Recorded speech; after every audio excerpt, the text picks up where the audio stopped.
안녕하세요, 더올입니다. 이번 영상도 최근 파이 소식 정리해서 전해드리도록 하겠습니다. 제일 먼저 파이 네트워크 공동 창립자 중 한 명이죠. 창디어 판이 2025년 10월 1일부터 2일까지 싱가포르에서 열리는 토큰 2049 행사에 연사로 참여할 예정입니다. 이 토큰 2049 이벤트는 25,000명 이상, 300명 이상의 연사가 참여를 하고요. 500여 개 이상의 전시 업체가 참여하는 대형 이벤트라고 보시면 되겠습니다. 이번 연사의 명단을 보면요. 발라지부터 이 톰리, 아서 헤이즈, 그리고 트럼프 가문의 에릭 트럼프 등등 최근 이 크립토 시장에서 핫한 인물들이 대거 참여할 것으로 보여지고 있고요. 여기 연사로 참여할 리스트는 지속적으로 업데이트가 되고 있는데 이번에 이 청디어 판도 업데이트가 함께 되었습니다.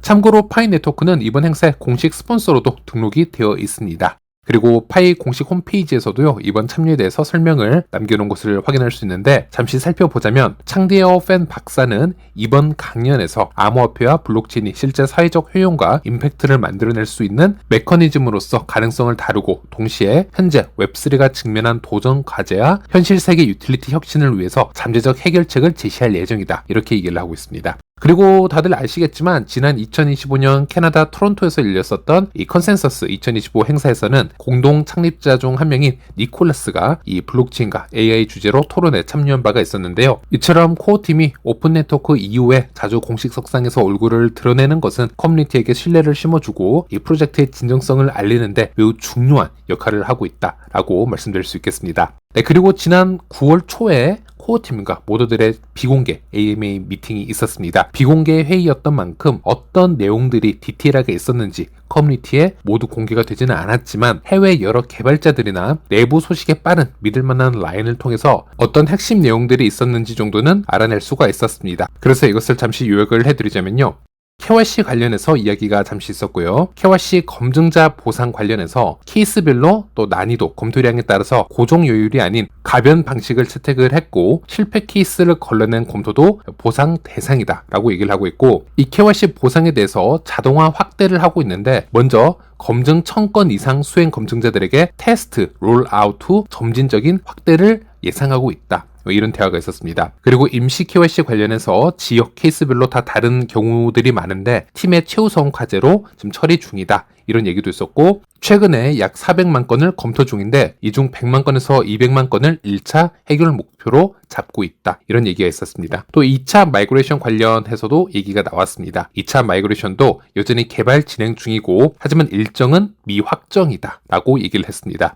그리고 2차 마이그레이션에서는 1차 마이그레이션의 이 몰수, 보상 오류 등을 반영할 예정이다. 이런 얘기도 있었고요. 그리고 지난번 비공개 AM에서 얘기가 있었지만은 2차 마이그레이션은 일단 1차 마이그레이션이 어느 정도 진행이 되었다라고 판단할 수 있을 때 2차를 진행하겠다라는 언급이 있었기 때문에 제 개인적인 생각으로는 2차 마이그레이션을 현 시점에서는 그렇게 서두르지 않을 수도 있다. 이렇게 말씀드릴 수도 있겠습니다. 그리고 스마트 컨트랙트와 오픈소스 관련 얘기도 있었습니다. 이 스마트 컨트랙트 계획은 준비 또는 출시 임박 단계가 아니면 사전 발표하지 않겠다라는 입장을 고수하고 있고요. 이것은 그만큼 기술적으로 민감한 부분이기도 하기 때문에 확실히 된다 안 된다라는 발표를 미리 할 수 없다라는 얘기가 되겠죠. 그리고 파이 오픈소스 관련해서는 프로토콜이나 블록체인, 리눅스 노드는 오픈소스로 진행이 되고 있고 모바일 앱, 서버 UI 코드는 비공개로 진행이 되고 있는데 이 모바일 앱이나 서버 UI 코드까지 공개를 해야 될 이유가 현재 불투명하다. 즉 모바일 앱이나 서버 UI 코드까지 공개를 해야 되는 실익을 먼저 검토를 해보겠다라는 코어팀의 언급이 있었습니다.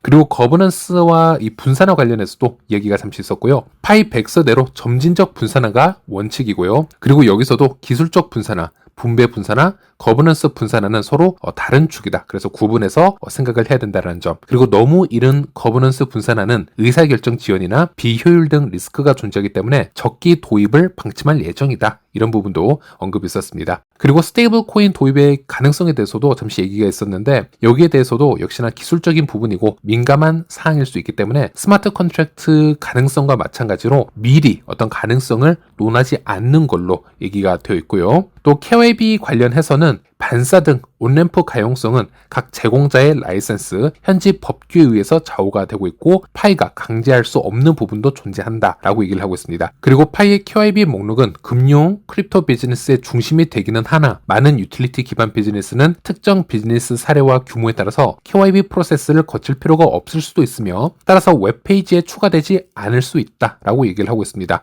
대신 일반 개발자 흐름을 통해 파이 앱을 만들거나 자신의 비즈니스 장소에서 파이를 수용함으로써 파이 로컬 커머스에 충분히 참여할 수 있다라고 언급을 하기도 했습니다.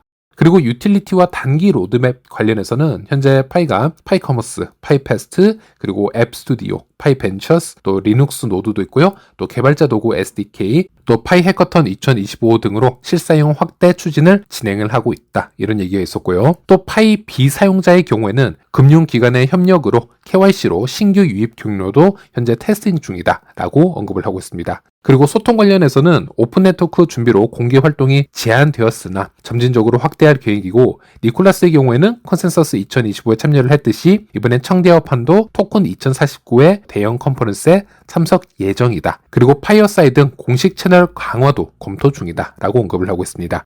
그리고 앱 스튜디오 수수료 관련해서는 인프라 비용 충당용이고요. 개발자 수익 모델 옵션을 확대해서 비용 회수, 수익 창출, 그리고 지원 예정인 부분도 토론이 되었다고 합니다. 그리고 리눅스 노드 출시, 그리고 프로토콜 23 버전 업그레이드 준비 중 관련해서도 얘기가 오고 갔고요. 검증자 노드의 합류는 트러스트 그래프 분석 등을 통해서 전제 조건 충족 후에 단계적으로 진행할 예정이고 또 지역 편중 우려는 신뢰 그래프 기반 합의로 완화를 시키겠다. 이런 얘기가 오고 갔다고 합니다.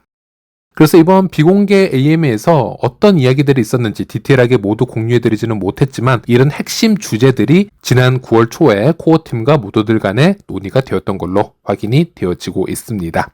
네, 그리고 다음 소식으로는요, 한 가지 말씀드릴 부분이 있는데요. 제 목소리를 AI로 카피를 해서 학습을 해서 가짜 파이 채널을 운영을 하고 있는 스캠 사이트가 존재하고 있습니다. 들어보시면 제 목소리를 학습을 시켜서 또 제 썸네일을 그대로 복사해 가서 이제 이상한 내용들을 만들어서 지금 사용을 하고 있는 채널인데요. 절대 이 채널과 제 본 채널 혼동이 없으셨으면 좋겠습니다. 이 영상은 절대 시청하시지 마시길 바라겠고 혹시 발견하게 된다면요. 신고 한 번씩 눌러주시면 감사하겠습니다. 네, 그리고 마지막으로 OKX 거래소에서 진행하고 있는 탈중앙 거래소 덱스 관련 정보를 공유해 드리도록 하겠습니다. OKX 관련 의미 있는 업데이트는 자주 홍보를 해 드리려고 하고 있는데요. OKX는 중앙 거래소이지만 OKX 내에서 비수탁형 지갑의 연결을 통해서 이곳에서도 탈중앙 거래소, 덱스 거래소를 통해서 여러 비상장 코인들 또한 거래를 할 수 있는 기능이 제공이 되고 있습니다. 즉, 이 OKX 덱스의 자산 보관은요, 각 개인의 비수탁형 지갑을 통해서 이루어지게 되고요. 이곳에서는 이더리움, BNB, 솔라나, 트론 등 수십 개의 네트워크를 지원을 하고 있기 때문에 수십 개의 네트워크에서 상장되지 않은 수많은 토큰들의 수합을 손쉽게 여기서 할 수 있다라고 보시면 되겠습니다. 아쉽게도 아직 파이는 이곳에 존재하지 않지만 미래에는 파이 또한 스마트 컨트랙트가 나오게 될 것이고 수많은 토큰들이 파이 레이어 1 블록체인 위에 생성이 된다면요, 이런 덱스에서도 여러 파이 토큰들이 보여질 가능성이 있겠습니다. 하지만 지금은 이 OKX 덱스는 파이를 제외한 다른 토큰들 거래에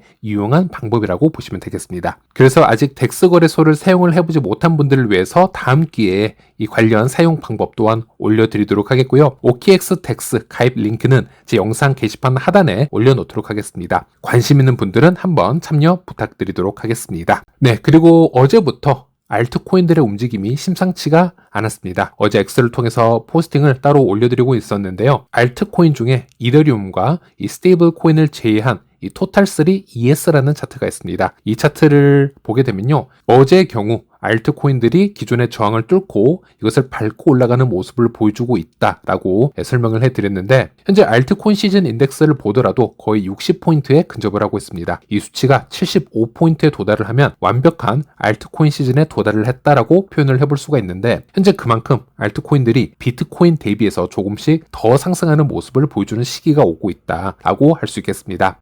그리고 이번 달은 매우 중요한 달입니다. FOMC 금리 인하가 진행될 가능성이 매우 높은 달이고요. 금리 인하가 된다라는 것은 유동성이 풀린다라는 얘기가 되기 때문에 역사적으로 우리가 보았을 때 크립토 시장에게 매우 유리한 상황들이 연출이 되었습니다. 올해 포인트를 보자면 올해 안에 2번 인하하느냐, 3번 인하하느냐가 지금 매우 중요한 포인트가 되겠고, 혹시나 한 번에 50bp 인하가 가능한가, 여기에도 한번 초점을 맞춰볼 필요가 있겠습니다. 하지만 그럼에도 불구하고 이번 달은 여러 조종도 준비를 함께 해야 되는데요. 예를 들어서 이번 금리 결정에 큰 영향을 줄 수 있는 이 PPI와 CPI 발표가 조만간 나오기 때문에 이 발표를 앞두고 시장 전체가 긴장을 하고 있는 부분도 존재합니다. 그래서 어제 크립토 시장이 잠시 크게 상승을 하고 현재는 조종 국면에 있는데 이번 달에는 우리가 희망을 좀 가지고 엄청난 변동성을 기대해 볼 필요가 있겠다라고 말씀드릴 수도 있겠습니다. 네, 오늘 영상은 여기까지고요. 다음 시간에 다시 찾아뵙도록 하겠습니다. 모두 시청해주셔서 감사합니다.